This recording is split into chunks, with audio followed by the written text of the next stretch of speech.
Buenas tardes a todas y todos. Tengo mucho gusto, estoy muy contento de participar en el SUI, en este segundo año en el que el IBU participa también como parte de este importante seminario internacional.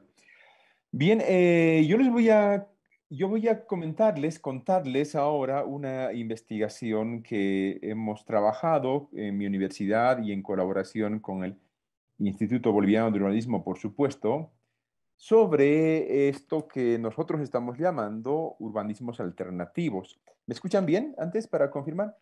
Sí, perfecto, Listo, perfecto. maravilla.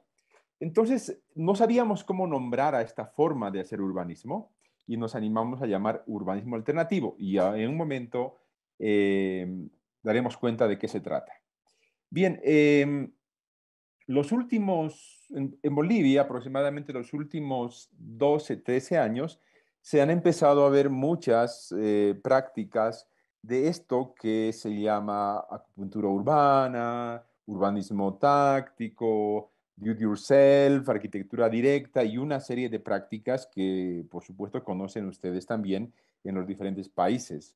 Es una práctica relativamente nueva respecto a otras prácticas, por supuesto. Sin embargo, muy poco se ha teorizado, muy poco se ha reflexionado, principalmente en el sur de América, en Sudamérica, sobre estas prácticas y sus características.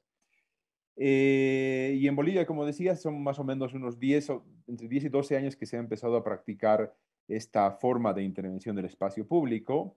Y hasta este momento, hasta que hicimos esta investigación, no se había hecho una sistematización y una reflexión un poco sobre las características de estas prácticas de urbanismo alternativo, que es el nombre que hemos dado.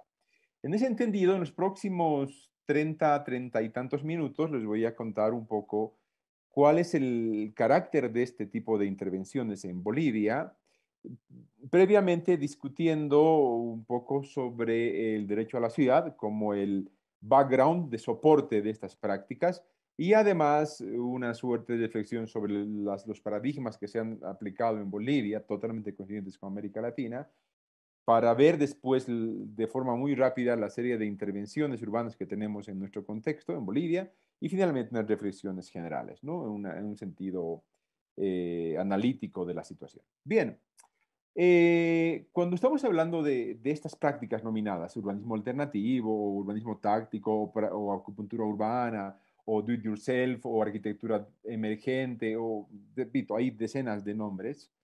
Normalmente estas prácticas se soportan en esto que se ha llamado derecho a la ciudad, ¿no? Todos ustedes, todos nosotros, nosotras conocemos de qué se trata esto. Y en ese sentido yo voy a hacer algunas referencias tangenciales, un poco para contextualizar. Cuando estamos hablando de derecho a la ciudad, estamos partiendo básicamente de un posicionamiento político que se enfrenta, digamos, a la forma institucional estatal del mercado, etcétera, de hacer ciudad, con muy poca consideración de las organizaciones sociales, del humano, del actor, digamos, residente de las ciudades de forma particular.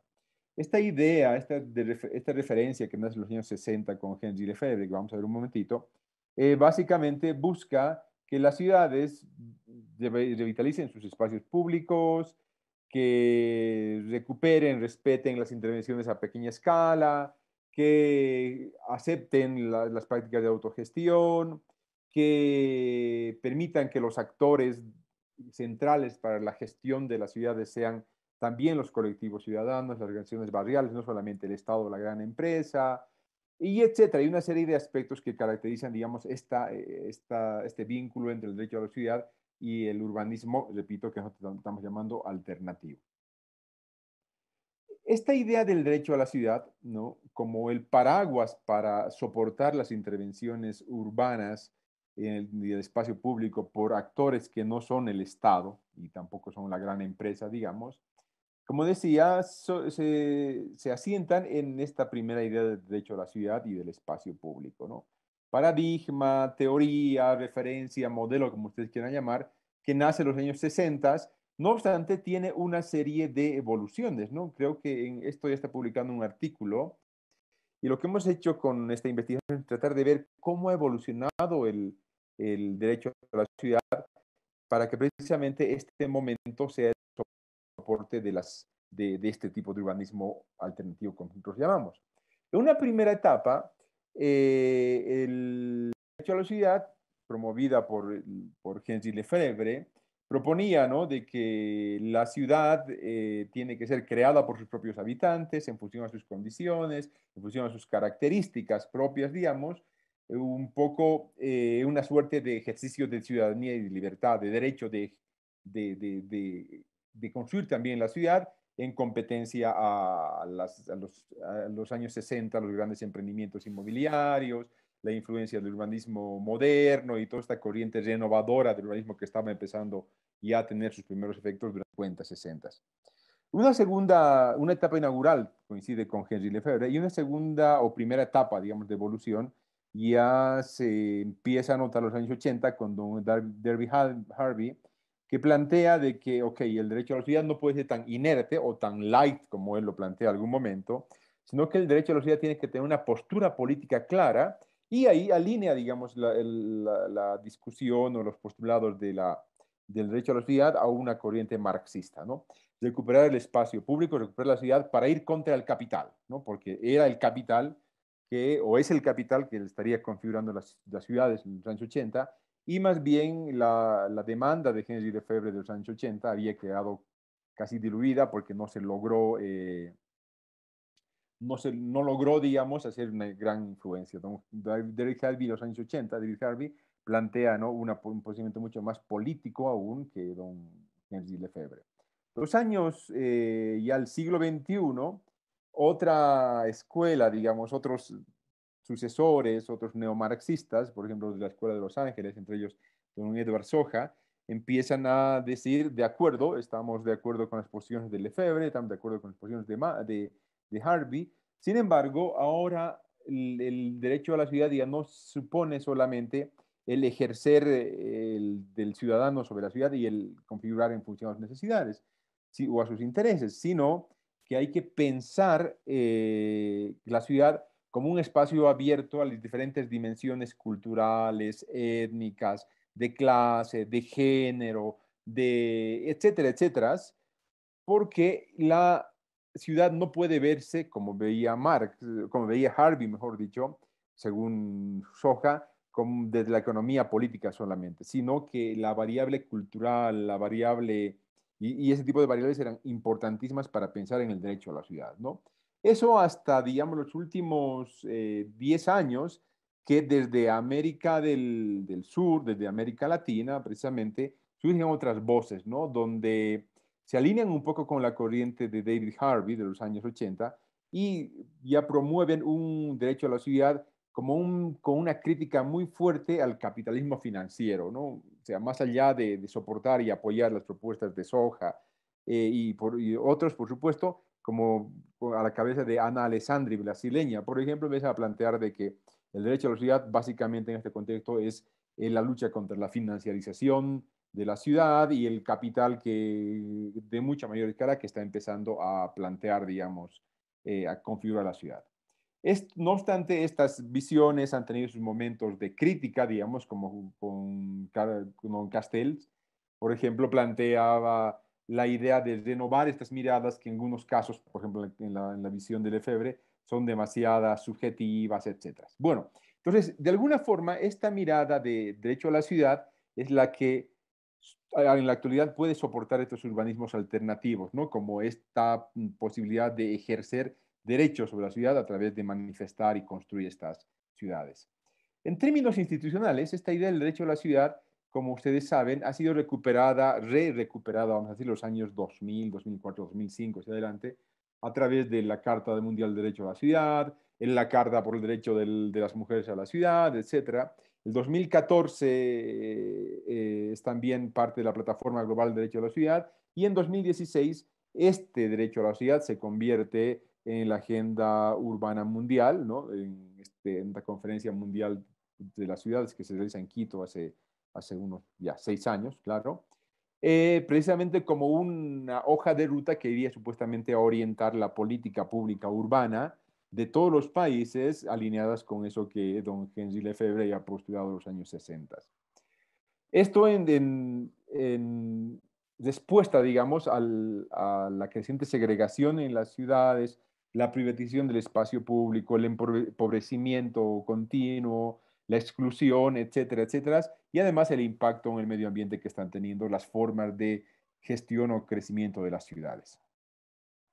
En América Latina, no obstante, desde los años 90 que algunos principios del derecho a la ciudad empiezan a instalarse en la institucionalidad latinoamericana, ¿no? Creo que una de las instituciones, una de las leyes más relevantes, por ejemplo, o constituciones más relevantes es la colombiana, pero también su ley 388, ¿no? Que ya empiezan a tomar una serie de principios como la función social de la propiedad, como el derecho al espacio público, etcétera, que devienen tangencial o directamente del derecho a la ciudad en sus instituciones y en sus leyes, ¿no? El año 2000, el Estatuto de la Ciudad de Brasil igual recupera una serie de elementos. El año 2016, la Ley Ecuatoriana de Desarrollo Territorial vuelve a recuperar otros elementos importantes. El año 2021, la Ley de Desarrollo Urbano del Perú también propone o recupera una serie de postulados o referencias del derecho a la ciudad,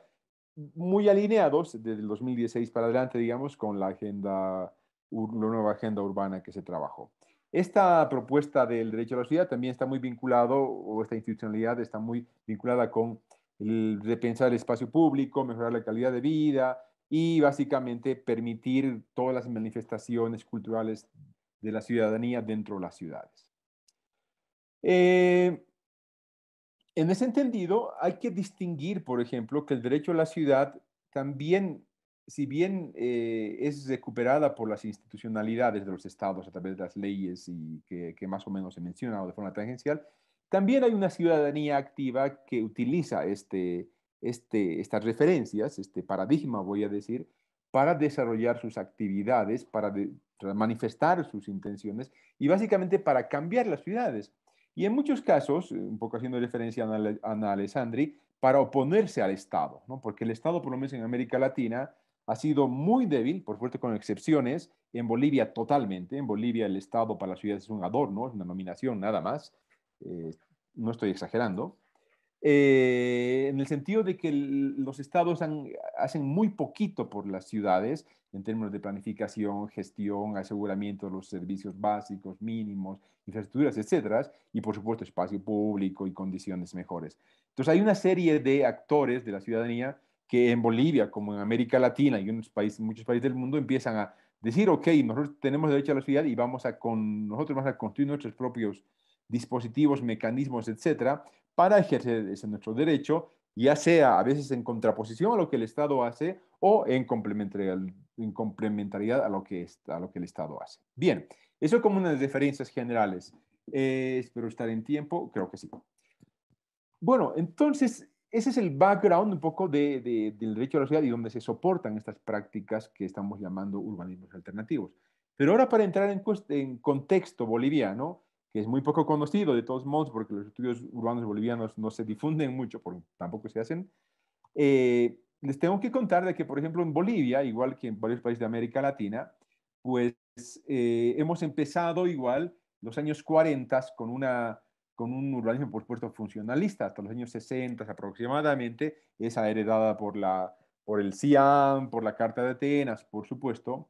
Los años 60, 80, nosotros empezamos, igual que varios países de la región, a cuestionar ese modelo físico-espacial centrado en lo estético, etcétera, y demandar la instalación, la inclusión de variables socioeconómicas, tal vez un poco culturales, en los planes, en las formas de gestión de las ciudades, pensando en diferentes tipos de planes. Por ejemplo, nuestra primera etapa eran los planes reguladores, los instrumentos definidos, y en los años 60 y 80 empiezan a aparecer planes directores, planes sociourbanos, planes de desarrollo urbano, etcétera, etcétera, con este carácter un poco más socioeconómico.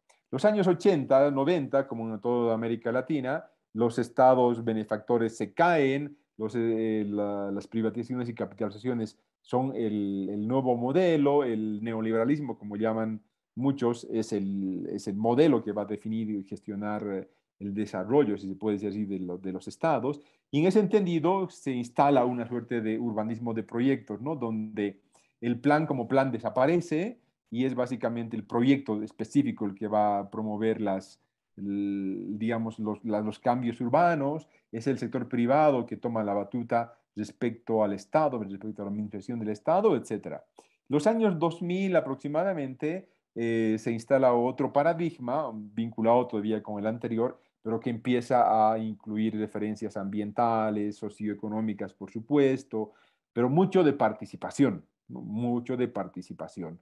En Bolivia el año 94, entre el 94 hacia adelante, hay toda una etapa de descentralización administrativa y de participación popular, ¿no? Ahí Bolivia es un modelo interesante en ese momento, porque desconcentra el poder y distribuye en todos los niveles de gobierno diferentes formas de participación y etcétera. Entonces ahí, por ejemplo, el plan, vuelve a aparecer la idea de los planes, pero ya es una suerte de gestión entre Estado, privado y población. Hasta la actualidad, 2010 para adelante, que me animo a plantear, animo a plantear algunos de los autores de esta investigación, que podemos decir que ante este estado débil, más allá de que haya participación, etcétera, empieza a aparecer esto que nosotros podemos llamar una suerte de urbanismos alternativos, urbanismos ciudadanos, etcétera, donde pues es el punto, es la obra, el hecho específico, el elemento de intervención arquitectónica o urbana o una manifestación cultural, la que hipotéticamente va a cambiar las condiciones de la ciudad y sigue siendo el proyecto, sigue siendo el ciudadano ya el actor fundamental y ya no el Estado tanto y ya no el sector privado solamente. Bien, alrededor de eso entonces nosotros miramos, ok, ¿qué tipo de corrientes, qué tipo de miradas o qué tipo de prácticas hay de este urbanismo alternativo? O como nosotros hemos llamado, vuelvo a decir. Entonces ahí hacemos una revisión importante de dónde sale esto, cómo nace el urbanismo denominado por nosotros alternativo, etcétera. Y ahí encontramos, por ejemplo, que hay una serie de corrientes que están aquí a la derecha, por ejemplo, acupuntura urbana, urbanismo táctico, urbanismo do it yourself, urbanismo de guerrilla, urbanismo adaptativo, urbanismo insurgente, urbanismo colaborativo, participativo, emergente, arquitectura directa, hecho a mano, de bricolaje, placemaking, o sea, hay una serie de prácticas con nominaciones relativamente diferentes, ¿no? Pero que tienen el mismo fondo, ¿no? La acción del sector, diré, del ciudadano, a veces en oposición total al Estado y a veces medianamente articulado, como les voy a mostrar hacia adelante. Entonces, alrededor de eso, nosotros nos diseñamos una tabla para más o menos tratar de analizar cuáles son las características de estos tipos de urbanismos alternativos. Entonces, una taxonomía de cómo funciona todo esto, descubrimos en función a lo practicado en Bolivia, revisado en la bibliografía y en diferentes partes del mundo, digamos, encontramos que, por ejemplo, estas prácticas en algunos casos pueden hacer cooperación con el sector público, con el Estado, ¿no? Y ahí aparecen, por ejemplo, prácticas como la acupuntura urbana, el urbanismo participativo. Recuerden que uno de los inventores, es que se puede decir, de la acupuntura urbana, es precisamente Jaime Lerner, que desde el sector público, vinculado con los ciudadanos, genera esta suerte de prácticas de intervenciones en el caso de Brasil, ¿no? La acupuntura urbana.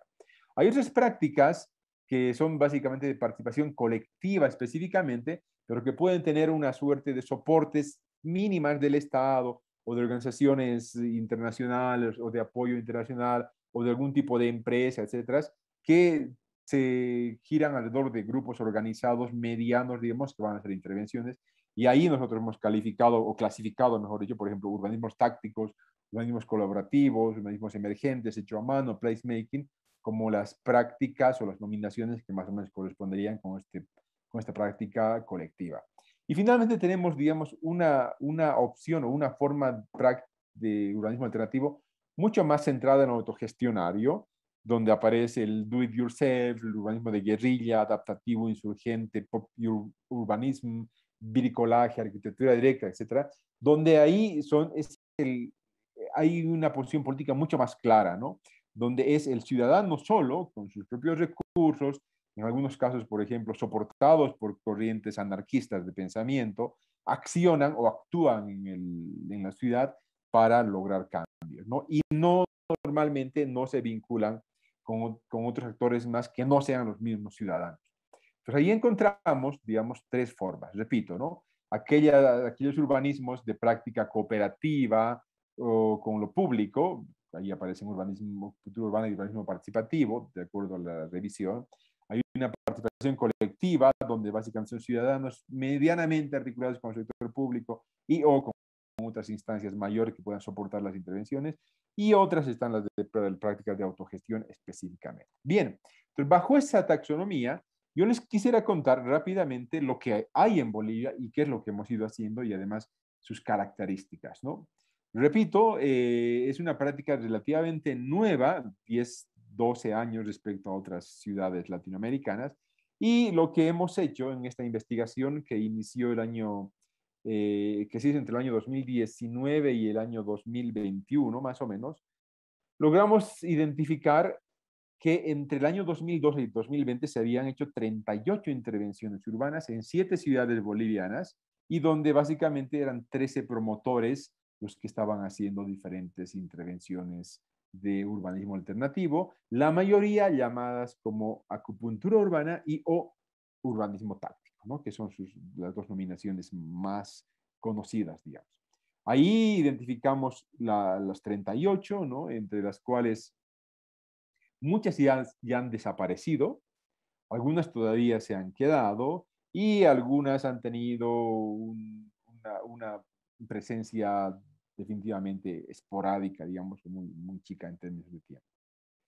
Estos son el conjunto de actores, digamos, que hacen este tipo de urbanismo, desde los amigos de la ciudad en Tarija. Tarija está al sur de Bolivia, muy cerca a la Argentina. En Santa Cruz tenemos, por ejemplo, Radical o Nómada Urbana. En La Paz tenemos Pendiente 45. En Cochabamba tenemos, donde yo vivo, el taller de acupuntura urbana. En Sucre, la iniciativa Sucre Urbanismo Táctico. Entonces, como son colectivos, algunos mucho más articulados con instancias internacionales o con el Estado, otras totalmente separadas del Estado con una práctica totalmente independiente, digamos, ¿no? Bajo ese paraguas que les comenté. Eh, para hacer este estudio hemos hecho un análisis, un diagnóstico de las obras, de las intervenciones, análisis de sus metodologías, un análisis de las características físicas, sociales, económicas, además de la ubicación, su lugar de intervención, su temporalidad, etcétera, etcétera. En ese entendido, básicamente encontramos tres tipos de intervenciones en Bolivia. Una dirigida a reconfigurar o designar el espacio a través de dispositivos fijos. Otra dirigida a reconfigurar o designar el espacio a través de mobiliario o dispositivos móviles. Y otra directamente para revitalizar el espacio público. Entonces, en función de esta clasificación, les mostraré las primeras, sin entrar en detalle por el tiempo, aquellas que pretenden reconfigurar el espacio a través de dispositivos fijos, ¿no? Y ahí encontramos, por ejemplo, en el caso de Sucre, que la gente, a los colectivos ciudadanos, en ese momento Sucre, Urbanismo Táctico, un colectivo de jóvenes universitarios, uno que otro arquitecto y activistas, encontraban de que había una intersección muy problemática, digamos, y empiezan a utilizar ese tipo de elementos, ¿no? En ese momento fijos, que puedan distinguir, distribuir mejor el tráfico, el tránsito, y o, por ejemplo, distinguir zonas de comercio o de venta de algunos alimentos del espacio ocupado por el automóvil. Bolivia tiene uno de los índices de motorización mucho más altos de la región, increíble, muchos de ellos, unos más de 300.000 autos indocumentados, sin papeles que entran por contrabando. Entonces, los últimos 15 años hemos llegado a entrar a un nivel de motorización increíblemente alto, ¿no? Las calles están saturadas, el parque automotor se ha multiplicado, etcétera, y el espacio público cada día está más reducido, ¿no? Si uno no tiene auto, ya casi ni se desplaza, digamos, en algunas ciudades. De ser un espacio de estas condiciones, donde muy grande, entonces unas primeras intervenciones tienen que ver básicamente con poner dispositivos fijos para distribuir mejor el tránsito, ¿no? O distinguir a través de la pintura, o estos dispositivos igual fijos, las áreas para comidas, para acceso a determinadas cosas. Por ejemplo, está cerca a la Universidad de San Francisco Javier en Sucre, ¿no? O poner elementos específicamente que tengan la función de, por ejemplo, impedir que los autos se ubiquen. Son intervenciones súper chiquitas, ¿no?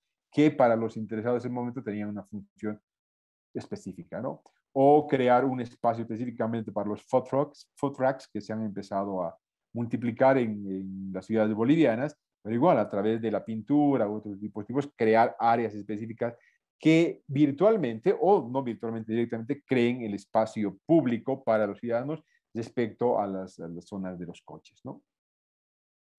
En un momento era así y después fue como les he mostrado, ¿no? O recuperación de barrios informales en periferias de la ciudad, también en Sucre, ¿no? Donde ante la carencia de espacio público o dispositivos o aparatos, mecanismos para que los niños jueguen, entonces una serie de promotores, digamos, de este tipo de urbanismo, pues lo que hacían era colocar el espacio público para colocar X dispositivos que los mismos niños o la gente pueda utilizar, ¿no? En la periferia va a ocupar lotes sin uso, lotes ociosos, tierra ociosa, para precisamente crear en ese espacio, digamos, áreas de recreo, de recuperación, etcétera, que como vemos son a pequeña escala, ¿no? Porque en todo caso, o en la mayor parte de estos casos, son autofinanciados y sin soporte, digamos, del Estado ni de otra instancia. O la recuperación de llantas viejas, etcétera, con un poco lo que se ha visto en varios países, precisamente para utilizar como dispositivos de juego, ¿no? En Santa Cruz, de prácticas como por ejemplo unos callejones donde se sentía o hay había una percepción de inseguridad, principalmente para mujeres, tratar de, junto con las mismas mujeres, hacer una suerte de intervenciones que supongan, que generen una suerte de percepción de mayor seguridad, haciendo pinturas en murales, pintando de diferentes elementos como los ojos, etcétera, y la participación de la misma población, digamos, afectada, si es que se puede decir así, ¿no? O la creación de, por ejemplo, de unos dispositivos móviles que se mueven barrio por barrio, donde podemos encontrar libros, donde podemos hacer una suerte de oficina de difusión cultural que se dispone por toda la ciudad, que ya tiene otro tipo de soportes, ¿no? O en La Paz el Alto, en una zona de comercio totalmente informal, donde a 4.000 metros de altura la población se está quemando, entonces una suerte de intervenciones dirigidas a hacer, por ejemplo, aquí se llama en Bolivia o en Aymara se llaman chihuiñas, y básicamente eran una suerte de toldos, sombrillas, para toda una gran población vendedora, ¿no? Básicamente iniciativa y diseño de estos urbanistas alternativos o tácticos, etcétera.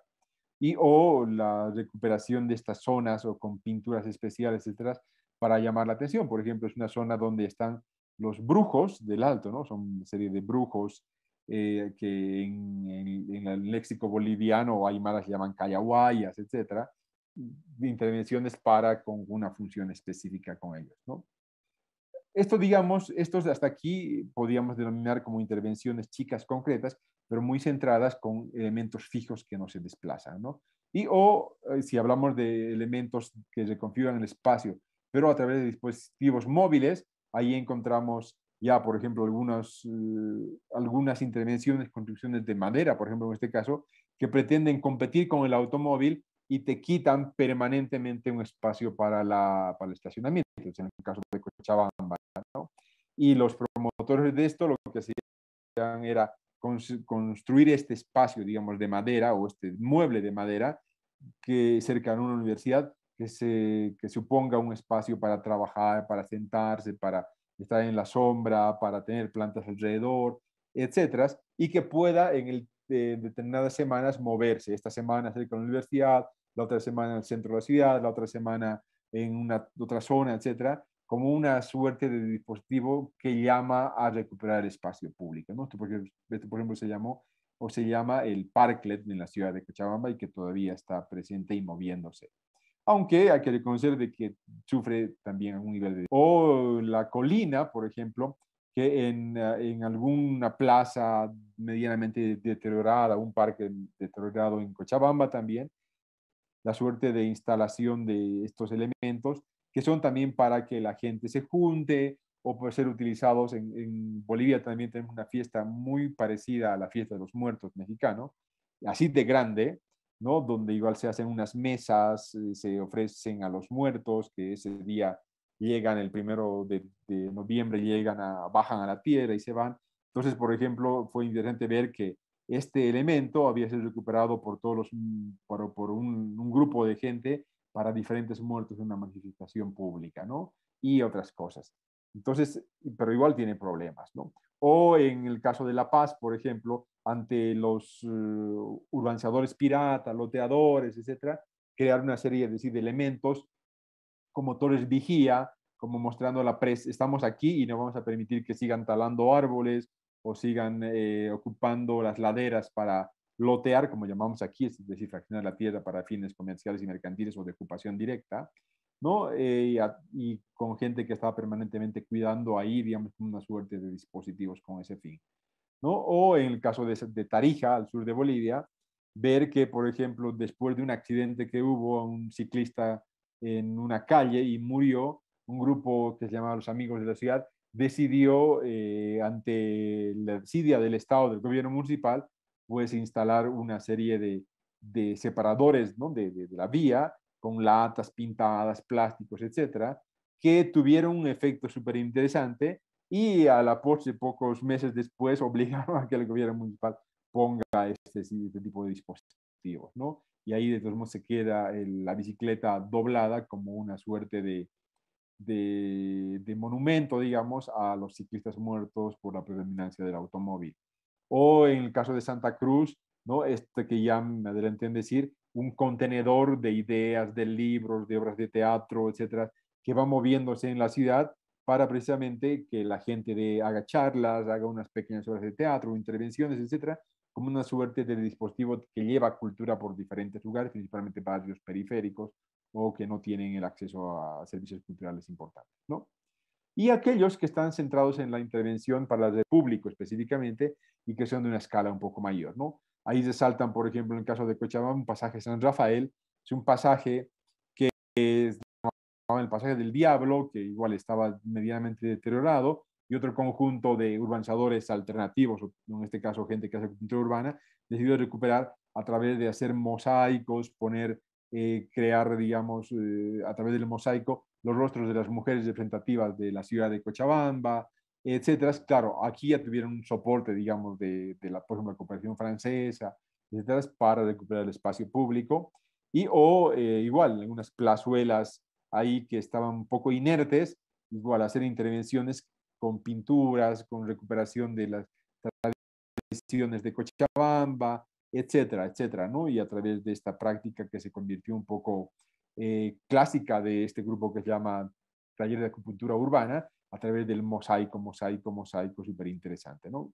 Ya a una escala un poco mayor, la creación de unos parques específicamente, este se llama Parque Urbano Ollantay, una palabra en quechua, donde se practica el patinaje, o el skateboard o este tipo de prácticas, que igual deviene de iniciativas de la acupuntura urbana. Pero sí, ahora está, por ejemplo, medianamente articuladas o muy articuladas con el Estado, porque la envergadura de la intervención no es posible pagar con la iniciativa particular de los ciudadanos, ¿no? Y etcétera.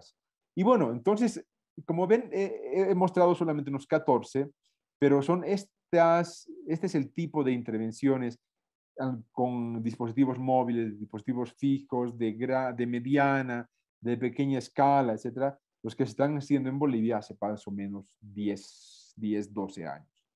Y todas soportan en el derecho a la ciudad, ¿no? La mayor parte de estos urbanistas, vamos a decir, activistas, arquitectos, artistas, etcétera, eh, anuncian, ¿no? Y enuncian el derecho a la ciudad como el principal referente o respaldo para hacer estas intervenciones.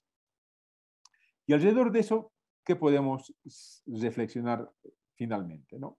Ahí encontramos nosotros, de todos modos, siendo un poco imparciales respecto a lo que hemos visto, ¿no?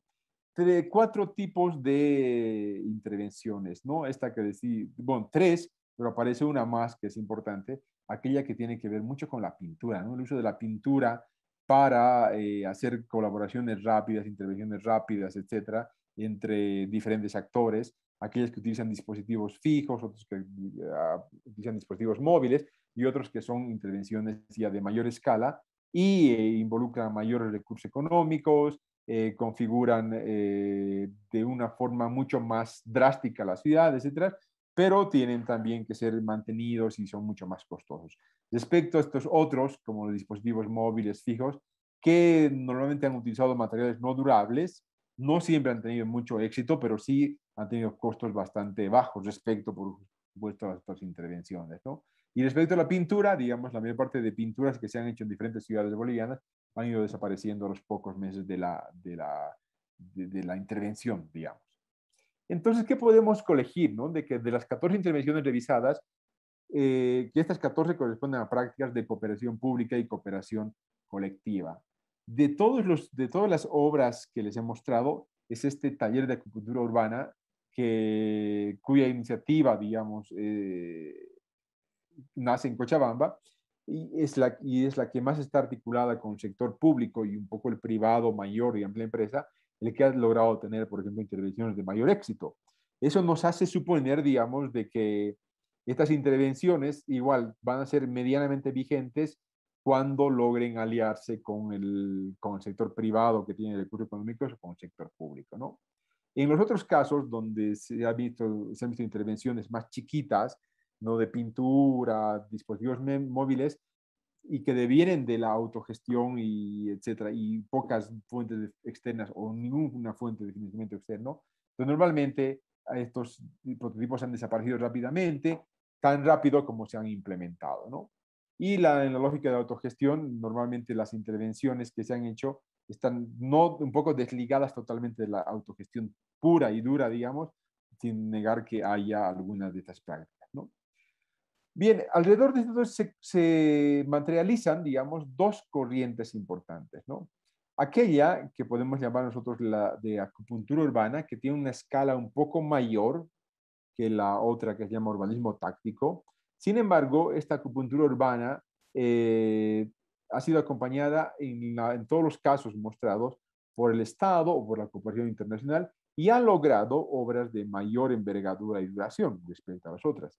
Diferente a aquellas prácticas clasificadas, digamos, como urbanismo táctico, que ellos se llaman, que ellos llaman a sus intervenciones de urbanismo táctico y cuya gestión ha sido posible por la participación básicamente colectiva de actores ciudadanos específicos, etcétera, que a diferencia del primero no han contado con cooperación, con recursos económicos, etcétera, etcétera.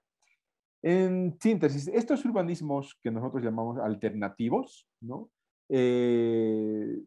Tienen en Bolivia, como decía, unos 12 años de vigencia, pero más o menos nosotros hemos encontrado que los últimos 20 años se están desarrollando en América Latina y bajo esta tesis del derecho a la ciudad, ¿no?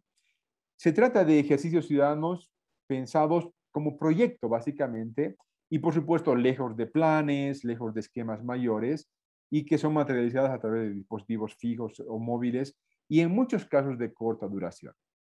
Entonces, cuando nosotros hacíamos esta reflexión, este análisis de este estudio, claro, corroborábamos y encontrábamos de que la mayor parte de estas prácticas habían desaparecido, ¿no?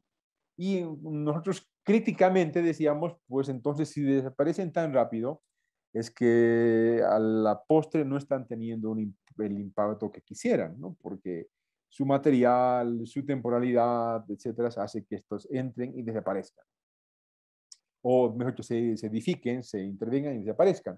Sin embargo, en una segunda etapa de esta investigación, que la estamos trabajando aún, empezamos a analizar, y con eso cierro, sobre el impacto en la población, ¿no? Y en los mismos cultores de este tipo de prácticas. Y fue interesante corroborar que si bien muchas de estas intervenciones desaparecen en corto tiempo, son relevantes porque logran cohesión, logran compromiso, logran unos escenarios de colaboración y de solidaridad mucho más interesantes que evidentemente la gran obra o el sector público o la empresa privada de gran envergadura que pueda hacer intervención en el espacio público no necesariamente lo logra. Entonces creo que estas prácticas, más allá de lo efímero que pueden tener respecto al carácter de sus obras, son relevantes porque están logrando, digamos, comprometer a veces mucho más, a veces mucho menos, a la población organizada, principalmente ciudadanos de clase media, eso hay que reconocer, a intervenir en la ciudad en función de sus necesidades. Bien, eso es lo que les quería contar y muchas gracias. Estoy abierto a cualquier comentario y o respuesta.